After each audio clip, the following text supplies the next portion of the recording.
Hey hockey fans, how's it going? It's One for All Hockey here, and today I'm going to be looking at the Mitch Marner situation only because I know I kind of hinted towards I wasn't going to do a video about this in my previous video, but I feel like you're not really a hockey channel on YouTube at this point. You're not a real hockey channel if you don't throw your hat in the ring for this Mitch Marner conversation. So we're taking a look at Mitch Marner right here. I got his stats. I've got his height, his weight, his age. I pulled this all from NHL.com. I just cut it together. So in 2016-17, he comes in his rookie season, plays 77 games, gets 19 goals, 42 assists, puts up 61 points. Pretty promising character. He goes to 2017-18 season, plays a full season, 82 games, 22 goals, 47 assists for 69 points. So we're seeing a nice progression. He gets 5 more assists. He gets 3 more goals for a total of 8 more points. It's definitely something we like to see. 2018-19, plays another full season. Good sign. 82 games, 26 goals, 68 assists for 94 points. So this is, I have his playoff stats right below there too if you want to take a look at that. Let's run through them just for fun. 2016-17, 6 games played, 1 goal, 3 assists for 4 points. 2017-18, 2 goals, 7 assists for 9 points in 7 games. In 2018-19, 7 games played, 2 goals, 2 assists for 4 points. So a total of 17 points in 20 playoff games. That's not bad. It's not amazing. Most players drop off when it comes to the playoffs. And for where he is right now in his career in terms of points per game, he's actually right around his regular season numbers. But in terms of this last year, his contract year, he's a little bit below. But he had 94 points in 82 games. This is a guy who is 22 years old. He's 6 foot, 175 pounds, and he put up 94 points. 22 years old, 94 points. I'm saying it a lot because it's a big deal. And yes, I know he's playing with Matthews. I know he's playing with Nylander. I know he's playing with Tavares. So I know that assist number could be a little bit high. I hear that argument a lot for players like Kucherov, where he's playing with Point, he's playing with Stamkos, he's playing with all these big name guys. So he's probably got maybe 15 more assists than he would have on another team. If Marner gets offer sheeted and accepts it by, let's say, the New York Islanders, do his assists fall off a little bit? I don't know. Here's the thing about Mitch Marner right now. Every season he's improved in his goals scored. Every season he's improved in his assists. And every season he's improved in his point totals. Now, he had a drastic incline this past season. The Leafs were a pretty good team. He puts up 94 points from his previous year of 69. So we have that 25-point jump. I think Marner is a guy who next year could get 98 points. He could get 100 points. He could get 105 points.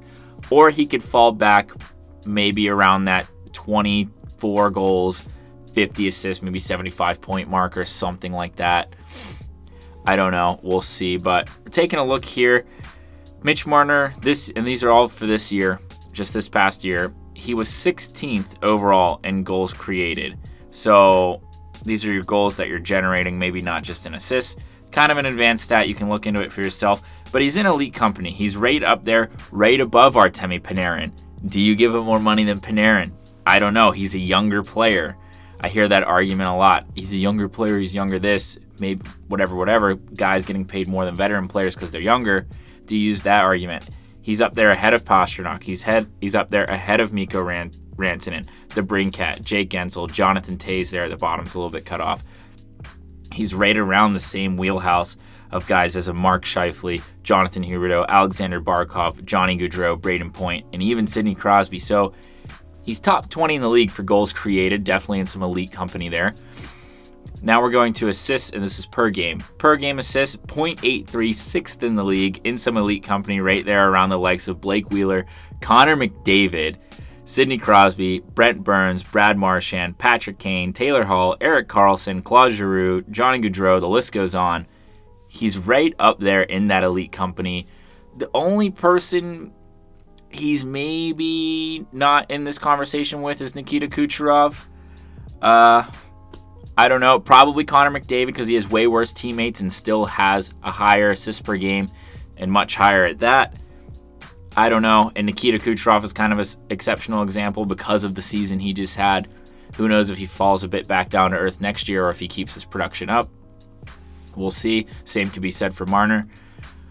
Moving on, Mitch Marner is also 16th overall in points per game this year. So let's just go back. He is 16th overall, so he's in the top 20 in goals created. He's in the top 10, almost top 5, but he's in the top 10 in assists per game. And he's in the top 20 for points per game. Top 20. So he's in there, right around, sharing that elite company with Taylor Hall, Jonathan Huberdeau, Blake Wheeler, are ahead of Artemi Panarin again in this category, ahead of Alex Ovechkin, ahead of Austin Matthews. And again, this is points per game. So that argument of, if Matthews played a full season, he would have had more points. That actually doesn't work here because this is points per game. And you can see Matthews had 1.07 points per game. Mitch Marner had 1.15. So he's ahead of Matthews in points per game. Not far behind guys like McKinnon, like Stamkos, like Rantanen, Barkov, Bergeron, Gaudreau, guys like that. Even up there with the likes of Sidney Crosby. Definitely in some elite company here. And this is goals per game, moving right along. He's 96th overall in goals per game.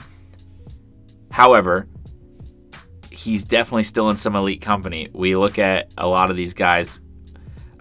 He's right by Evgeny Malkin. He's right by Tatar. He's right by Dustin Brown. He's right by Brady Tkachuk. He's right by Jonathan Marchessault. So he is definitely still in some elite company. Put up more goals per game than William Karlsson for Vegas, who just signed that hometown friendly contract, but he's also leagues ahead of him in assists per game and points per game. So we're moving on here right along, and I'm just building a case for him. Mitch Marner, he leads the team in scoring this year again with 94 points. John Tavares at 88. I think right now, if you asked me who I think is a more valuable player, I still give it to Tavares. And honestly, this is a great transition because I still give that, in terms of who's a more valuable player, to Matthews.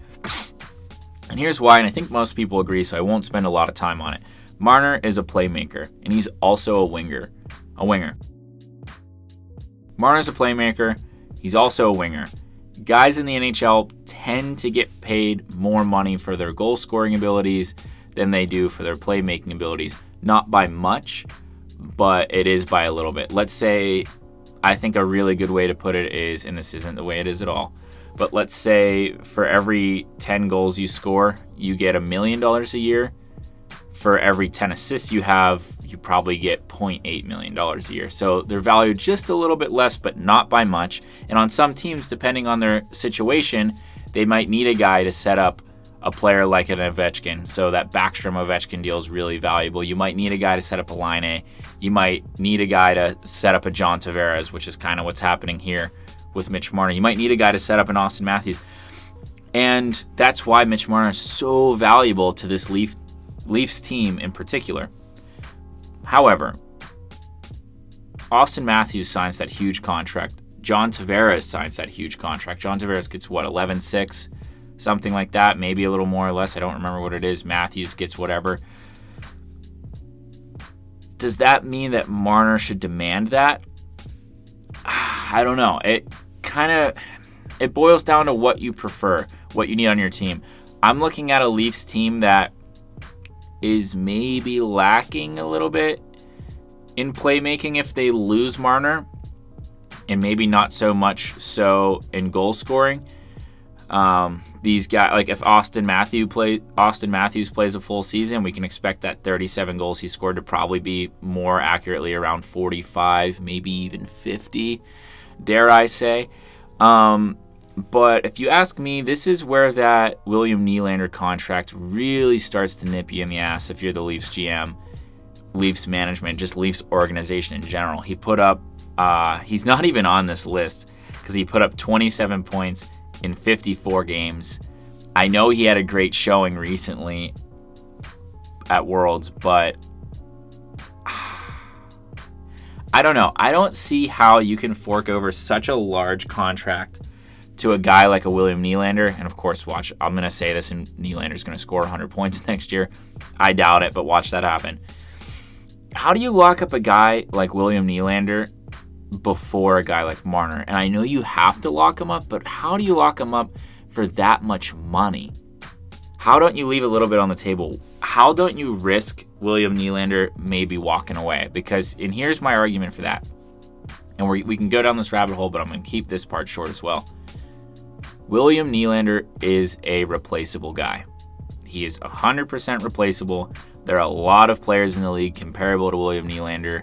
Maybe not as many who are as young as him or as talented as him, but you can certainly find a couple guys, one or two, for less money who would put up his production, who may even put up more than his production. I would even go as far as to say would probably put up more than him in terms of value to the team. Now, I think the William Nylander contract is one that we'll probably look at in 2 years' time and go, that's an okay contract, but that contract is going to have a really sour taste if it means the difference between signing Mitch Marner or not signing Mitch Marner, signing Mitch Marner long-term or not signing him long-term. This is a guy, Mitch Marner is a guy you want to sign, you want to lock him up long-term, and the Leafs may not be able to do that. Term might be an issue right now. Actually, term probably is an issue. It's probably money and term. It's probably a lot of everything. Mitch Marner's a hometown guy. He's best friends with Austin Matthews. There's that bromance. But if you've been keeping up this offseason, Marleau, and there was that bromance going on, that mentorship going on with Austin Matthews and Mitch Marner. Patrick Marleau, they kind of just tossed him to the Hurricanes and got rid of his cap hit. So if they can move Marner, if they can move Marleau, they can probably move Marner. Wayne Gretzky was traded, and I know that there's not a trade offer here, but it just goes to show that anything can happen. John Tavares left his team, which is a pretty good segue into this next topic. A lot of people are rumoring that the New York Islanders and the Montreal Canadiens are the front runners for offer sheeting Mitch Marner. And I will go right off the bat right now and say that an offer sheet probably isn't going to happen. It's probably just not going to happen. It's pretty late for that. Sebastian Aho didn't sign his. If you watched my one video, you saw that I pulled up, I don't know how many offer sheets there have been in NHL history, but I pulled up like the 15 most famous offer sheets. Only one of them was signed. All the rest of them were matched. I think the Leafs are going to do whatever they have to do to sign Mitch Marner long-term to match any offer sheet they can if they do it. Now, if the New York Islanders are somehow able to go, they've got a bit more projected cap space here than the Canadiens. If they're somehow able to go, let's offer him $12.5 a year, which that would be a gross overpayment. If they can do that, then maybe the Leafs are uncapable of doing that. Maybe they can't do it. Maybe they can't match it. I don't know. I don't see that happening. And I think that would be really, really ironic if Mitch Marner went to the Islanders after John Tavares went to the Leafs. I don't know. I don't see that deal going down. I don't see the Islanders offer sheeting. Maybe they will. I think it's late. I don't think it's going to happen. The Canadiens, I don't know. Toronto, Montreal. I could see the Canadiens maybe offer sheeting him just to stir the pot a little bit. I don't know. With that sort of rivalry, I don't think Mitch Marner goes there. He is such a fan favorite in Toronto. He clearly likes being in Toronto. And here's another thing a lot of people don't mention when they talk about Mitch Marner.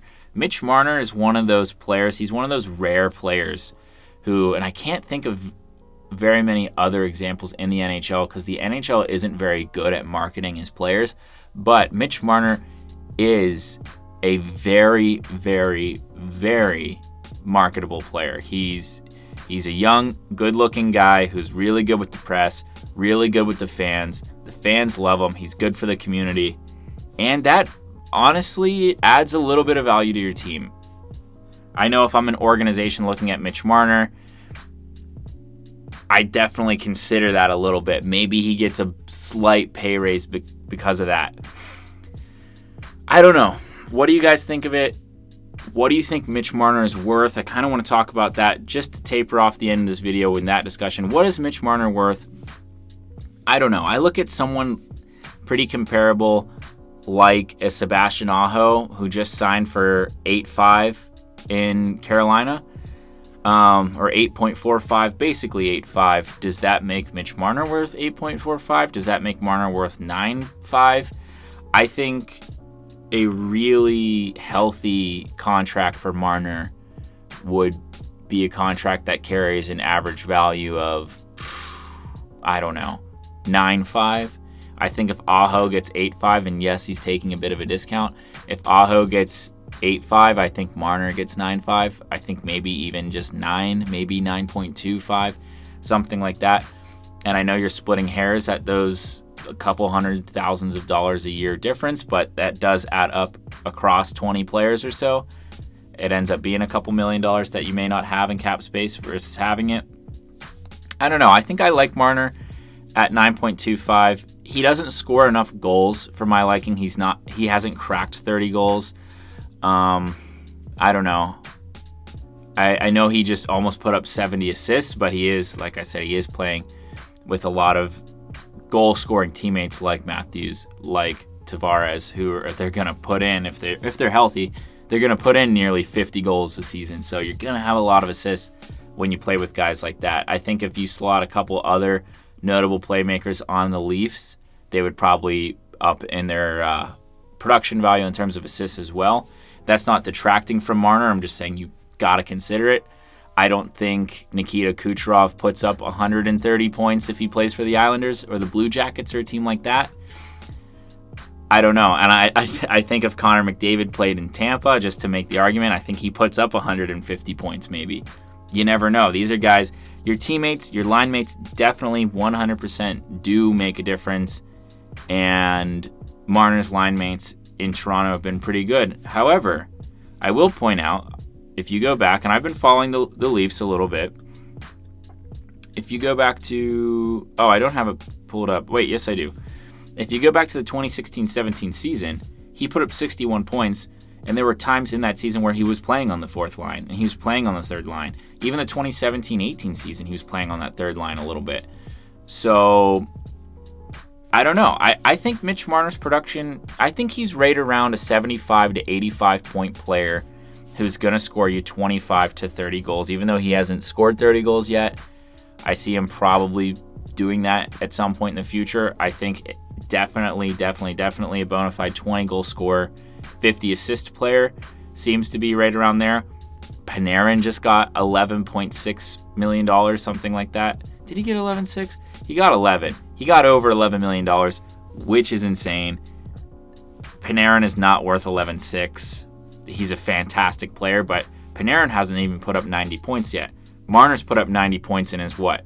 5 years younger? 6 years younger? I don't know. All things to consider. Basically, the point of this video, I think most people take the Marner videos a little too seriously and think you're speaking them as fact. It's the off season. You know, we're kind of just bullshitting. This is just hockey talk, you know?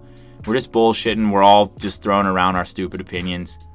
Let me know your stupid opinion in the comments. Put it in the comments. What's Marner worth? Does he get offer sheeted? Do the Leafs match it? Who does he get offer sheeted by? What's a comparable player to Marner? And if you like this video and you want to see more like the video. Don't forget to hit subscribe, and I'll see you again next time.